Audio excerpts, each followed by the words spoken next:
할렐루야. 여러분 가정 속에서 듣고 싶은 말이 뭘까요? 부모님이 자녀에게 듣고 싶은 말, 그리고 사는 가족끼리 듣고 싶은 말이 뭘까라고 생각한다면 다른 말이 아니라 따라해 볼까요? 사랑합니다. 오늘 하나님 앞에 모인 우리들도 하나님이 듣고 싶은 소리가 뭘까라고 한다면 불평불만의 소리가 아니라 이 소리입니다. 주님 사랑합니다. 시작. 주님 사랑합니다. 그리고 가슴에 손을 모으고 고백합시다. 시작. 주님이 되게 하십니다. 주님이 되게 하신다. 열 사람 보고 시작. 주님이 되게 하십니다. 아멘. 우리 하나님께서 예배 가운데 속에 믿음의 사람들에게 듣고 싶은 이 고백들이 여기서 멈추지 말고 가정에서, 직장에서, 심지어 운전을 하면서도 주님 사랑합니다, 주님이 되게 하십니다 라는 이 말이 계속 흘러나오고 주님께 들려지기를 간절히 소망합니다. 주님 말씀하셨죠. 뭐 하는 대로 내 귀에 들려진 대로 행하겠다 약속하여 주셨기 때문에 여러분들 주님의 귀에다가 많은 고백과 많은 말을 할 수 있는 그런 여러분 되기 바랍니다. 우리가 하루 살아가는 삶을 가만히 보니까 하루 종일 우리에게 익숙한 것이 뭐냐라고 하면 신호라는 겁니다. 아침 일찍 잠을 자고 있는데 아침 일찍 여러분들에게 들려오는 소리가 뭐죠? 알람 소리죠. 뭐 하라는 말이죠? 잠에서 깨어나서 움직이라는 신호를 우리가 듣게 되어집니다. 출근길에 나가게 되어지면 길을 건너거나 아니면 운전을 하게 되면 우리 앞에 반드시 있는 신호가 있습니다. 뭡니까? 신호등입니다. 빨간불일 때는 가면 된다, 안 된다? 안 된다. 처음 듣습니까? 빨간불이면 가면 된다, 안 된다? 안 간다. 초록불이 되면 우리가 건너가게 되어집니다. 이 외에도 우리 손에 있는 스마트폰은 하루에 수십 번, 수백 번 우리에게 신호를 줍니다. 우리가 진동으로 하지 않으면 예배 중간에도 무슨 소리가 들려요? 카톡 하면서 카톡 소리가 오기도 하고, 문자 소리가 오기도 하고, 진동 소리가 들리기도 하고, 때로는 이 전화벨 소리에 우리가 수도 없이 노출되어 있는 그런 것이 우리의 삶이라 볼 수 있습니다. 여기서 끝나지 않습니다. 커피 한 잔을 주문해도 내 번호가 불릴 때까지 우린 기다려야 됩니다. 음식점을 가든지 또 은행에 가든지 햄버거 집을 가든지 그냥 신호 기다릴 수밖에 없는 게 오늘 우리의 모습이죠. 근데 여러분 한번 생각해 보십시오. 우리가 신호등을 지키고 또 알람 소리를 듣고 음식점에 가고 은행에 가더라도 그 신호가 기다리는데 불편하다고 느끼는 사람이 있나요? 별로 없습니다. 물론 가끔씩 보면 아주 신경이 예민한 사람은 그 부분에 대해서 막 화를 내는 사람이 있지만은 대부분의 사람들은 이런 신호에 대해서 별로 부담을 느끼지 않고 살아가는 것이 우리의 삶의 모습입니다. 그렇다면 영적인 삶은 어떨까요? 우리가 살아가는 일상 속에서 주어지는 신호에 대해서는 불편함을 느끼지 않고 그렇게 살아가는데, 우리의 영적인 살고 죽음이 걸려있는 영적 신호, 이 신호에 대해서는 우리가 어떤 반응을 하고 있는가라고 한번 생각을 해봐야 됩니다. 안타깝게도 많은 성도들이 하나님의 신호 앞에서 자주 눈을 감고 귀를 닫아버리는 그런 모습을 이 목사가 볼 때가 있습니다. 안타깝더라고요. 분명 하나님의 신호가 멈추라는 빨간 신호등을 줬음에도 불구하고 나의 고집과 욕심 때문에 그냥 앞으로 전진해가는 모습을 보인다. 정말 그 길이 안전한 길일까요? 반대로 하나님께서 일어나서 믿음으로 나아가라 라고 그렇게 신호를 줬는데도 불구하고 하나님, 나는요 바빠서 안 되고요, 내 상황이 그렇지가 않고요, 내 여건이 그렇지 않기 때문에 나는 지금 갈 수가 없습니다 라고 이런 모습을 보인다면 과연 하나님께서 그 모습을 과연 기뻐하실까라는 생각들을 우리가 해봐야 됩니다. 세상의 신호등에 대해서는 별로 과민 반응을 보이지 않는데, 하나님이 주시는 신호를 듣게 되어지면 그 신호에 대해서 왜 그리도 과민 반응을 보이는지, 하나님 말씀을 들으면서 예배를 드리면서 때로는 나에게 신호를 주시면 우리가 그 신호에 대해서 아멘 하고 반응을 보여야 됨에도 불구하고 왜 내가 이걸 해야 됩니까? 라고 하면서 오히려 과민 보이는 반응을 보이는 그런 일들도 교회 안에 있는 것을 보게 됩니다. 여기서 우리가 주목할 것은 우리의 이런 모습을, 이런 신호에 반응하고 있는 이 모습을 하나님 바라보실 때 기뻐하실까, 좋아하실까, 어떻게 생각하실까라는 질문을 한번 던져보십시오. 성경을 보면은 성경은 아주 다양하게 하나님의 신호가 사람들마다 시대마다 나타난 것을 보게 됩니다. 어느 날 갑자기 하나님께서 노아를 찾아가시죠. 노아에게 하나님께서 뭐라 말씀하느냐? 노아야, 저 산꼭대기 위에다가 뭘 만들어라? 뭘 만들어라? 배를 만들라고 했어요? 방주를 만들라고 했어요? 성경대로 하자고요. 뭘 만들어라? 방주를 만들으라고 그렇게 말을 합니다. 여러분, 방주는 산꼭대기 위에 만드는 것이 아니라 물가에다 만들어야 됩니다. 근데 하나님은 산꼭대기 위에다 방주를 만들라는 이 하나님의 신호를 받았어요. 그리고 신호 받은 대로 노아의 가정은 열심히 만듭니다. 그런데 주변의 사람들은 그 모습을 보고 뭘 하느냐? 조롱합니다. 비아냥거립니다. 하나님의 신호가 주어졌음에도 불구하고 세상 사람들은 그걸 하나님의 신호로 바라보지 못하다 보니까 그 신호에 순종하고 있는 가정뿐만 아니라 하나님의 신호에 대해서 뭐라 하느냐? 조롱하고 바보라고 멍청이라고. 배를 만들려면 어디에다 만들어야 되는데 저 밑에다 만들어야 되는데 산꼭대기에 만든다고 조롱했습니다. 결과가 어떻게 되지요? 하나님의 신호에 순종했던 노아의 가정만 구원을 받고 그 외의 모든 사람들은 죽임을 당하는 일들이 일어나게 되어졌습니다. 아브라함에게 어느 날 하나님이 찾아가십니다. 그리고 말씀하지요. 아브라함아, 네가 살고 있는 여기서 떠나서 내가 지시할 땅으로 가라라고 합니다. 그러니까 그 말을 들은 아브라함이 선뜻 움직이지 않습니다. 여러분, 지금 아브라함에게는 하나님의 어떤 신호가 주어진 거죠? 말씀의 신호가 주어진 겁니다. 그러니까 움직이지 않으니까 하나님께서 뭐라느냐?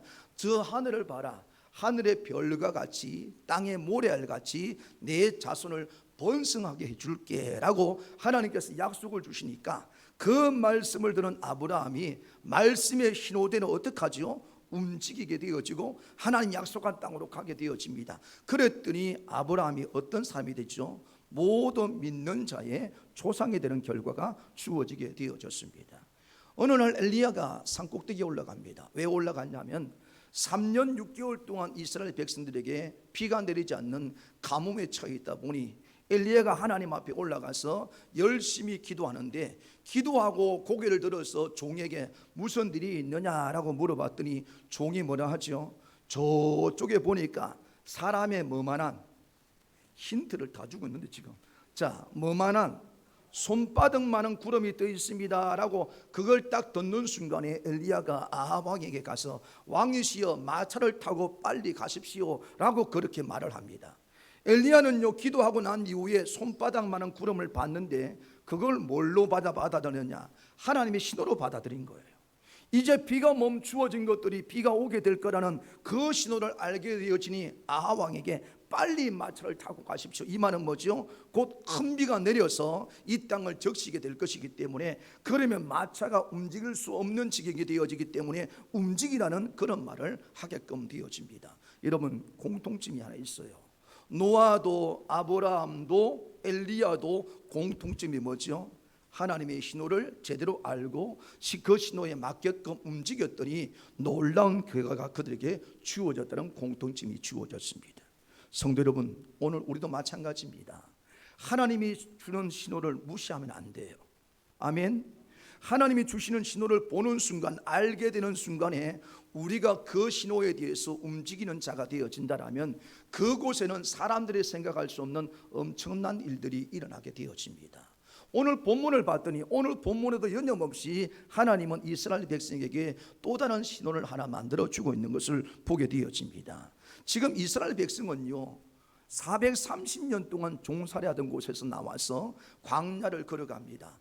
막막합니다. 왜냐하면 한 번도 걸어가 본 적이 없어요. 광야 애굽에 종살이 하다 보니까 그들은 거기에서 늘 채찍을 맞거나 억압된 삶을 살던 그런 이스라엘 백성들이 하나님의 은혜로 말미암아 자유를 누렸는데, 하나님께서 이끄는 땅이 어딘지도 모르는데 그들은 가본 적도 없는데 지금 광야의 막막한 길을 걸어가는 가운데 있게 되어졌습니다. 여러분, 길을 잘 아는 사람이 있다면 자신감이 있겠죠. 그런데 여기 있는 모인 사람들은 어느 누구도 우리가 가야 될 길이 얼마나 거리는지, 어느 길을 가야 되는지 아는 사람이 없습니다. 심지어 하나님이 일방적으로 세우는 지도자였던 누구죠? 모세조차도요 사실상 가나안 땅을 가본 적이 없습니다. 하나님이 일방적인 그런 주권으로 말미암아 리더가 되었지만은 진짜 리더다운 모습을 보이지 못하는 그런 상태에 놓이게 되어졌습니다. 여러분, 이들에게는 그렇다고 해서 무슨 다른 도구가 있느냐? 애굽 땅에서 급하게 나왔기 때문에 방향을 알려주는 뭐조차도 없느냐? 나침판도 없습니다. 가야 될 기도도 없습니다. 오늘날 우리가 길을 가면 도로 표지판이 있지만은 그 광야에 무슨 도로 표지판이 있겠습니까? 아무것도 없습니다. 어디를 가야 될지 어떻게 해야 될지 모르는 그런 상황, 막막한 상태가 광야에 서 있는 이스라엘 백성의 상황이라 볼 수가 있습니다. 그런데 여러분, 그런 백성들을 위해서 하나님께서 뭘 만들어 주느냐? 제로 베이스 상태에 있는 이 사랑 성도들에게 하나님 마음이 그들이 어떤지를 알기 때문에 그들에게 한 가지 신호를 만들어 주죠. 한 가지라고 할 수도 있고 두 가지라고도 할 수 있고, 그게 뭘까요? 구름 기둥과 불 기둥의 신호를 하나님께서 만들어 주십니다.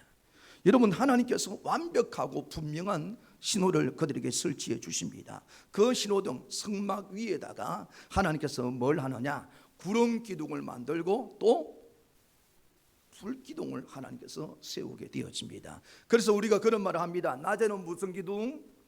밤에는 무슨 기둥? 다시 한번 물어볼게요. 거꾸로 하면 큰일 납니다. 다 죽어요. 낮에는 무슨 기둥? 구름 기둥. 밤에는 불 기둥으로서 이 백성을 이끌어가는 일들을 하게 되어집니다. 이때부터 이스라엘 백성들의 시선은 누구에게만 고정이 되어지느냐? 하나님의 신호에만 집중이 되어집니다. 구름이 머물러 있으면 멈춰야 됩니다. 그러나 그 구름이 이제 떠올라서 가게 되어지면 모든 것을 거두어서 그 구름대에 이끄는 대로 가는 일들이 일어나게 되어집니다. 여러분, 그런데 주변 나라들이 이 모습을 보고 뭐라 할까요? 이스라엘 백성들의 입장에서는 처음 가는 일이고 가보지 못한 길 가운데 구름이 인도하니까 너무너무 행복하다, 좋다라고 말을 하지만은 다른 나라 민족들이 바라봤을 때 구름이 사람을 인도한다고, 야, 그런 무슨 허황된 말을 하느냐라고 하면서 도리어 구름이 이끌어가는 그 모습을 뭐 할까요? 비아냥거리겠죠. 누구처럼? 노아의 방주를 산 위에 만들라고 했을 때 조롱했던 사람들처럼 주변 사람들도 여념없이 이스라엘 백성이 구름을 따라간다라는 말을 들었을 때 그거 바보 아니야, 바보.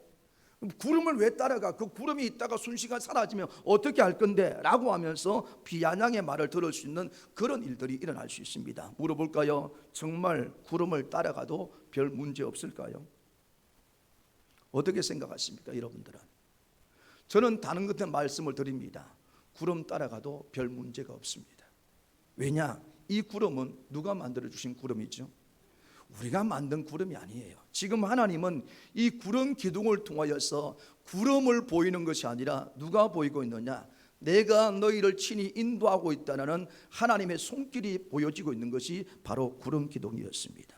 그래서 오늘 이 백성들도 이 구름 기둥을 따라갑니다. 하나님은 왜 그러면 구름 기둥을 인도할까? 단순히 그들의 길을 인도하기 위해서 아닙니다, 여러분. 하나님은 이스라엘 백성들에게 구름 기둥을 인도하면서 인도자의 역할도 하지만은 그 과정을 거치면서 너희들이 출발할 때 무엇을 보고 출발하느냐, 너희가 멈출 때 뭘 보고 멈춰야 되느냐, 이런 과정을 통하면서 하나님을 어떻게 섬길 것인가를 알려주고 있는 하나님의 신호가 뭐냐? 구름 기둥과 불 기둥의 모습입니다. 여러분, 물어볼게요. 오늘 예배 왜 우리가 참여합니까? 오늘 예배 왜 드립니까? 무엇하기 위해서? 대답을 좀 해주셔야지. 무엇하기 위해서 이곳에 모여서 왜 예배를 드려요? 그렇게 말합니다. 하나님께 뭐하기 위해서? 영광 돌리기 위해서. 여러분, 하나님이 영광 돌리는 현장이지만은 이 예배를 통해서 또 하나님의 목적이 하나가 있습니다. 그것은 뭘까요? 우리가 하나님 앞에 하나님을 어떻게 섬길 것인가를 훈련받고 있는 자리가 지금 이 자리예요. 하나님의 구름도 내가 너희들 인도한다라고 끝나는 것이 아니라 뭘까지 가르치느냐? 내가 너희를 어떻게 역사하는지, 너희가 이 말을 듣고 이 모습을 보면서 어떻게 나를 따를 것인지를 이 구름 기둥을 통해서 가르치고 있는 하나님의 또 다른 모습이 있다는 사실을 우리가 알아야 됩니다.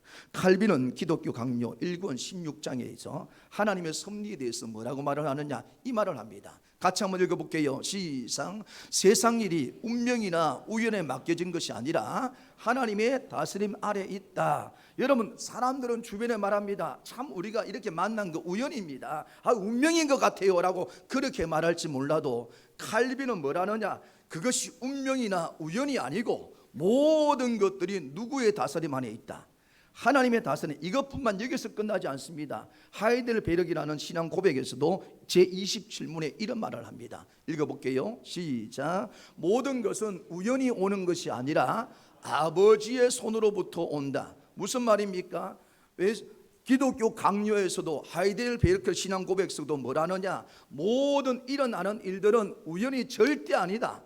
전부 다 하나님의 손에 의해서 하나님으로부터 오게 된 것이 바로 이 일이다. 그러면 지금 이스라엘 백성이 광야를 걸어가는데 구름이 생기게 된 거, 불기둥이 생긴 것도 우연입니까? 아니죠. 누구의 손으로 말미암아? 하나님의 손으로 말미암아, 하나님께서 이끄심으로 말미암아 이런 일이 생겼다는 사실을 그대로 우리에게 말씀을 합니다. 따라합니다. 하나님의 신호에 맞추는 인생이 되자. 이게 오늘 말씀의 제목이에요. 서론에 제가 이렇게 말씀을 드린 이유는 결국은 모든 것이 하나님의 손으로 말미암아 되어져 있다라면 오늘 우리의 인생은 어떤 인생을 살아가야 되느냐, 신호를 주시는 그 하나님께서 말씀한 대로 그 신호에 맞추어져 가는 인생을 살아가는 것이 오늘 우리의 삶이 되어져야 된다. 그러면 생각해 봅시다. 우리가 하나님께 맞추어지는 인생을 살기 위해서는 어떻게 해야 될 거냐, 오늘 본문에 두 가지로 살펴보고자 합니다. 첫째로 먼저 15절 16절 말씀을 한번 읽어볼까요? 15절 16절입니다 시작. 성막을 세운 날에 구름이 성막 곧 증거의 성막을 덮었고 저녁이 되면 성막 위에 불 모양 같은 것이 나타나서 아침까지 이르렀으되 항상 그러하여 낮에는 구름이 그것을 덮었고 밤이면 불 모양이 있었는데. 따라합니다. 지금 나를 덮고 있는 것이 무엇인지를 파악하자. 내가 하나님의 신호에 맞추어가는 인생이 되기 위해서는 지금 나를 덮고 있는 것이 뭐냐라는 것을 정확하게 알아야 됩니다. 방금 읽었던 15절 말씀에 보니까 무엇이 성막을 덮었다라고 말합니까? 저를 보면 안 되죠. 자꾸 잘생긴 건 알지만 자꾸 저를 보지 말고 성경에 보니까 무엇이 성막을 덮었다? 구름, 즉 하나님께서 만들어주신 놀라운 이 일들, 이 구름이 성막을 덮었다라고 그렇게 말을 합니다. 이것은 하나님의 임재가 성막을 덮었다는 것을 보여주는 겁니다. 여러분, 왜 하나님은 구름으로 성막을 덮으셨을까요? 왜 성도들에게, 이스라엘 백성들에게, 광야를 걷고 있는 이들에게 성막만 있어도 하나님 우리와 함께하고 있다는 사실을 알 수가 있는데, 이런 놀라운 성막에다 구름이 덮여지고 그 위에서 구름이 쫙 올라가서, 여러분 한번 생각해 보십시오.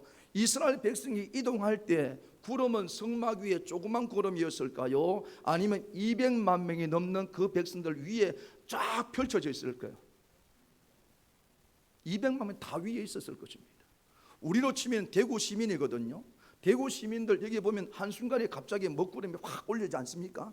그러면 순식간에 시원해지는 일들처럼 하나님은 하나님의 백성을 위해서 구름 기둥을 만드는데 작고 보잘것없는 것이 아니라 성막 위에 있던 그 구름이 쫙 펼쳐지면서 백성들이 이동하는 일들이 벌어지는데, 오늘 본문에 보니까 그 구름이 어디에 덮였더라고요?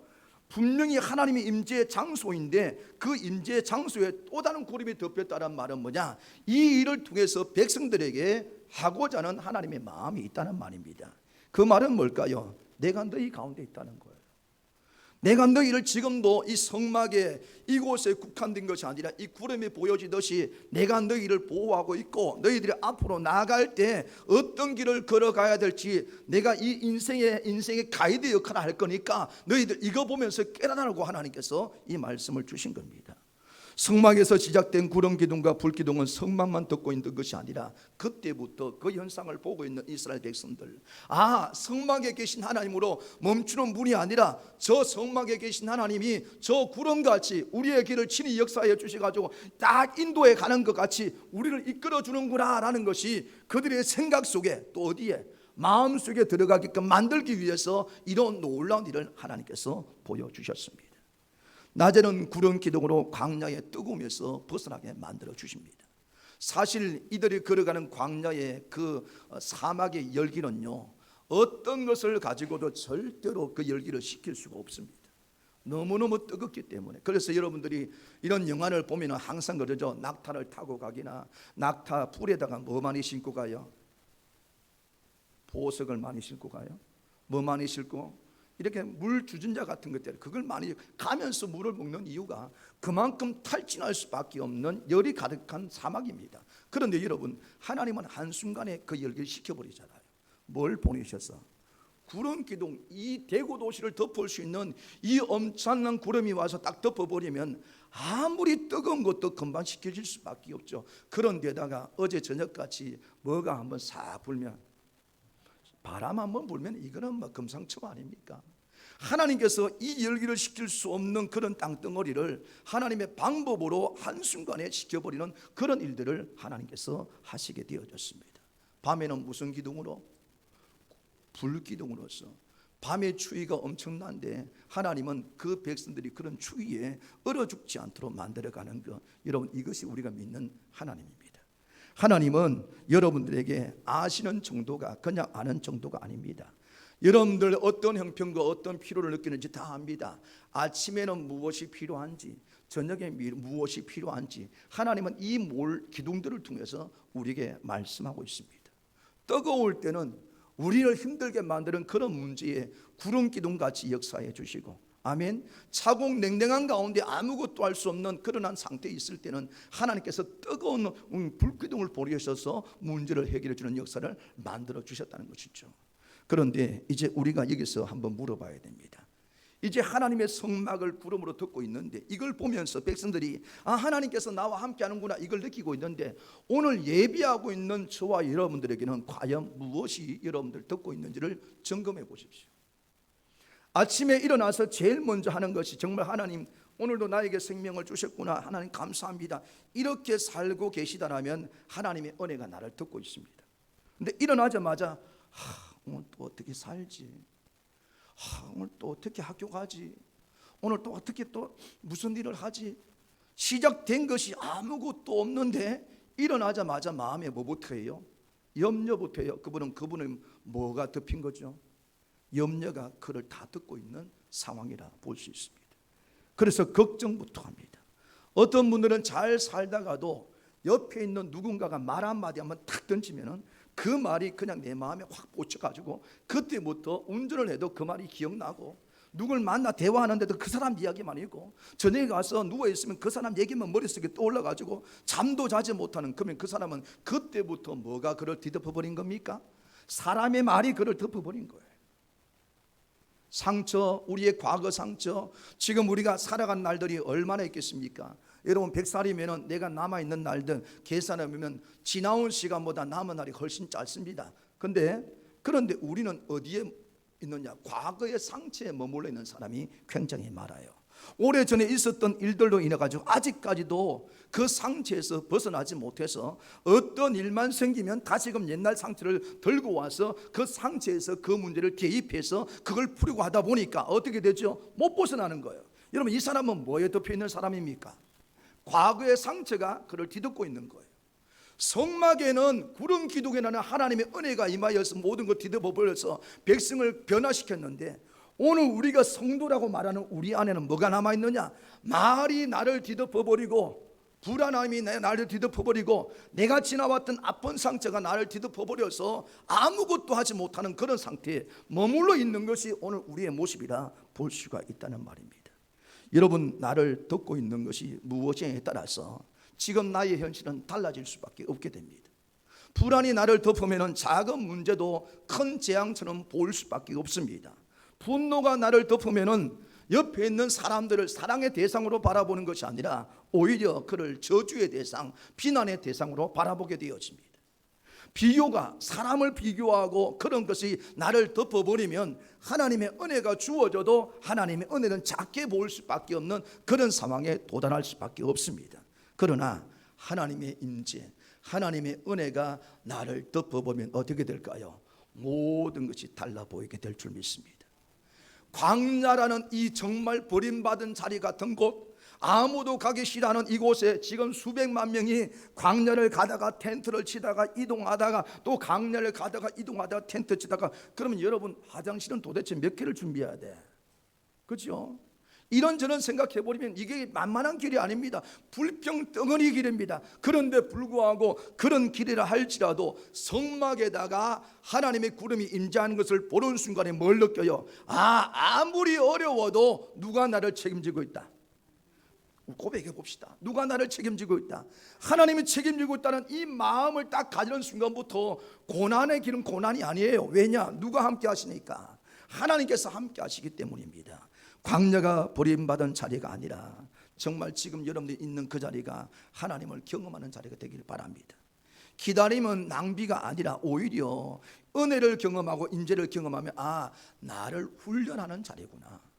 고난 속에 빠져 있어도 고난 속에서 허덕이는 것이 아니라 이 고난 뒤에는 나에게 주실 하나님의 뭐가 있다? 영광이 있다는 사실을 깨닫게 되는 것입니다. 그러므로 성도 여러분, 신앙생활에서 중요한 것은 내가 지금 어떤 상황에 놓여 있는가가 중요한 것이 아닙니다. 따라합니다. 지금 무엇이 나를 덮고 있느냐, 지금 무엇이 내 생각에 내 가슴에 덮고 있느냐, 이게 중요하다고 볼 수 있죠. 다윗은요 시편 23편 4절 말씀에 이런 말씀을 고백합니다. 읽어봅시다. 시작. 내가 사막의 음침한 골짜기로 다닐지라도 해를 두려워하지 않을 것은 주께서 나와 함께 하심이라. 주의 지팡이가 막대기가 나를 아시나이다. 지금요 다윗이 뭐라느냐, 나 하나님, 내가 처지가요 너무 힘들어요. 내가 진짜 사망의 음침한 골짜기, 아무것도 할 수 없는 것. 제가 화요일쯤에 갑자기 무기력해지더라고요. 자리에 앉아 있는데, 목양실에 있는데 갑자기 아무것도 안 하고 싶어요. 그냥 손가락 하나 이렇게 움직이는데 너무 힘들더라고요. 왜 이러지? 내가 왜 이러지? 이러니까 몇 시간을 그런 상태로 있습니다. 그런 와중에 우리 아내가 뭐해요? 나 아무것도 안 하고 싶어. 무기력증에 걸린 것 같아. 여보, 당 검사해 보세요. 아무도 안 웃네. 당 검사해 보세요. 건강검진 해보세요. 근데 제가 느끼는 게 아무것도 그러다가 순간 안 되겠다 싶어서 지하실에 가서 하나님 앞에 기도하는데 하나님의 은혜가 확 들어와 보니까 알게 됩니다. 그 무기력증이 나를 넘어지기 위한 악한 영의 장난이구나. 아멘. 하나님의 은혜를 깨닫게 되니까 무기력한 것이 잘못된 것임을 보게 되더라는 말입니다. 여러분, 다윗이 지금 고백하는 거예요. 내가 사망의 음침한 골짜기에 빠져 있어서 죽을 것 같았지만 그럼에도 불구하고 그 사망의 골짜기를 내가 뛰어넘고 이길 수 있는 방법은 뭐냐? 하나님의 은혜가 내게 임함이니라. 아멘. 하나님의 구름기둥이 불기둥이라는 영적인 신호가 나에게 있다 보니까 이거 이겨내과라고 고백하는 일들이 일어났죠. 여러분, 성도 여러분, 여러분들에게 물어봅니다. 지금 여러분들을 듣고 있는 것이 무엇입니까? 그것이 여러분들을 살리는 것입니까? 죽이는 것입니까? 죽이고 나를 점점점 어려움에 집어넣는 것이라면 그것은 바른 것이 아닙니다. 하나님은 우리를 덮으시는데 살리는 것을 듣기 원하는 분이 하나님이십니다.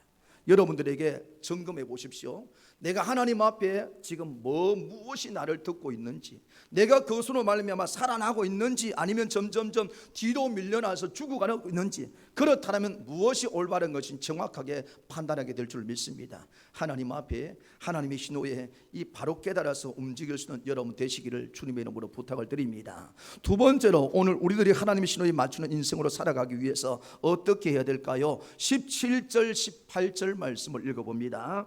17절 18절 시작.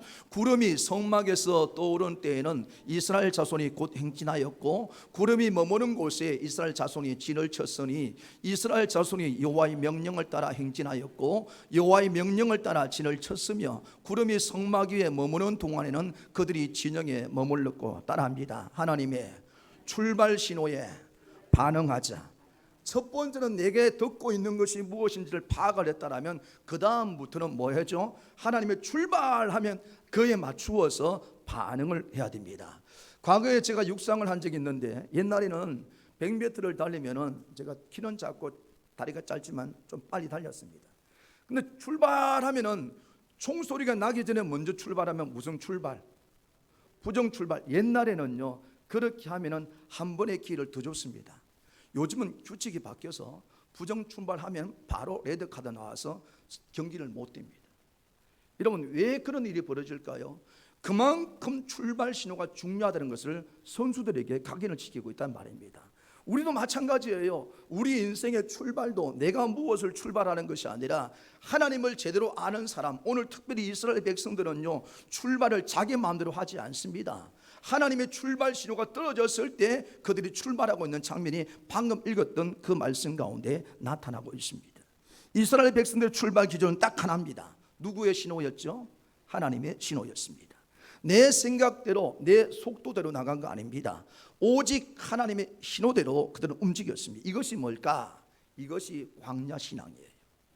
광야를 걸어가는데 내가 좀 안다고 그 길을 먼저 가는 것이 아니라 내가 알아도 내가 몰라도 하나님께서 자 가자라고 하면은 그 신호를 듣고 아멘 하면서 움직이는 그런 모습이 광야 신앙의 모습입니다. 광야 시간, 내가 원하는 시간에 출발하는 것이 아닙니다. 내가 편한 시간에 하는 것도 아닙니다. 하나님께서 오직 뭐 하라고 하셨을 때, 움직이라 하실 때 움직이는 것이 바로 진짜 신앙이죠. 사실 이런 신앙 쉬울까라고 한다면, 우리에게 이걸 던져본다면 쉽지 않다라고 고백할 수밖에 없습니다. 왜냐하면 우리에게는 두 가지 마음이 있어요. 하나는 조급증이에요. 하나는 미루고 싶은 마음이에요.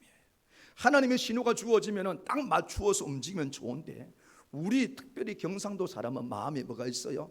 빨리 해야지 하는 조급증이 있을 수밖에 없고, 어떤 사람은 미루고자 하는 마음을 가지게 되어집니다. 그래서 하나님 앞에 뭐라느냐? 하나님 빨리 주세요. 빨리 응답해 주세요. 하나님은 좀 늦게 주고 싶은데 대놓고 빨리 달라고 요구하는 우리의 모습이 있는 것을 보게 됩니다. 또 반대로 하나님께서 야 이제 떠나자, 이제 출발할까, 이제 해보자 라고 하면은 하나님 제가 요즘 힘들어서요, 하나님 문제가 해결 안 돼서요, 조금 기다려 주세요라고 하면서 하나님의 출발을 거부하는 일들이 우리 가운데 있습니다. 그러면 우리에게 필요한 것이 뭘까요? 따라합시다. 하나님의 출발 시로를 알아차리는 영적 민감, 영적으로 민감해져야 됩니다. 이것이 하나님의 출발 시로일까 아닐까를 판단하는 방법은 우리의 영적인 상태가 깨어서 정확하게 볼 수 있는 그런 일들이 있어야 되는 것이죠. 오늘 본문의 말씀을 보십시오. 18절 말씀 보니까 이렇게 말합니다. 이스라엘 자손이 여호와의 명령을 따라 행진하였고 여호와의 명령을 따라 뭐를 쳤으며? 진령을 쳤으며. 여기서 동일한 말이 뭐죠? 여호와의 명령에 따라. 원문을 살펴보니까 직역을 하면은 여호와의 입을 따라라고 바꾸어 말할 수가 있습니다. 이스라엘은 사람의 입을 따라 움직이지 않았습니다. 자신의 욕심의 입을 따라서 움직이지 않았습니다. 오직 누구의 입을 통해서? 여호와 하나님의 입에서 나오는 그 말을 듣고 이들이 움직이게 되어졌습니다. 예수님께서도 이런 말을 하셨습니다. 광야에서 시험 받을 때 뭐라 하죠? 사람이 뭐로만 사는 것이 아니요 떡으로만 살 것이 아니고 오직 누구의 입으로부터? 하나님의 입으로부터 나오는 모든 말씀으로 말미암아 산다라고 우리에게 말씀하여 주셨습니다. 이처럼 성도는 우리가 말하는 돈, 명예, 권력 이런 것만 가지고 살아가는 존재가 아닙니다. 경험만을 가지고 살아가는 존재가 아닙니다. 성도는 누구의 말을 따라서? 하나님의 말씀을 따라서 살 때 진정한 삶을 살게 됩니다. 어느 날 베드로가 고기를 잡으러 가서 고기를 못 잡습니다. 밤새 실패했습니다. 그런데 한 분이 오시더니 뭐라 하죠? 너 배 좀 빌려줘. 그래서 그 배를 빌려주면서 베드로가 직접 배를 노를 저어서 사람이 많은 앞에 가게 되어집니다. 그리고 그 앞에서 말을 듣습니다. 누구의 말을 들었어요? 예수님 말씀을 들었어요. 그리고 끝나고 왔습니다. 그랬더니 예수님께서 그 베드로에게 뭐라고 말씀하느냐? 베드로야, 깊은 데로 가서 뭘 던져라? 검을 던져라. 그때 베드로가 무슨 고백합니까? 당신의 말씀을 의지하여. 누구 입에서 나온 거? 예수. 내가 밤을 새워서 피곤하고 어렵지만은 오늘 당신의 말을 들어보니까 당신이 대단한 분 것 같습니다. 지금 내가 빨리 들어가서 잠을 자고 오늘 밤에 고기 잡으러 또 가야 되는데 일단은 잠시 멈추고 오늘 당신 말을 들어보니까 이게 심상치가 않습니다. 그래서 오늘 내가 예수님 당신 말씀을 의지하여 어디 가서 송이어 노타리에 가서 깊은 데 가서 그물을 던지겠습니다. 기준이 뭐죠? 자기 생각 아닙니다. 자기 노하우 아닙니다. 누구 말 들었어요? 예수님 말 들린 대로 다 아시죠? 늘 얕은 새 그물 던지던 그가 갖고 있는 그물은 얕은 용입니다. 그런데 깊은 데 가서 그물 던지면 물고기 다 빠져버립니다. 그런데도 가서 그물을 던졌더니 그 그물이 어떻게 되어졌다? 찢어질 정도로 엄청난 물고기를 잡는 일들이 일어나게 됩니다. 반면에 요나는 하나님으로부터 직접적인 말씀의 신호를 받았습니다. 그런데 나 못 가요. 나 기분 나빠서 못 가요. 저 나라 내가 싫어해서 못 가요. 그렇게 해서 다른 배를 타고 갔을 때는 그런 바다에 던져지고 어마어마한 큰 물고기 뱃속에 들어가서 지옥 같은 시간을 보냈던 것이 요나의 삶의 모습입니다.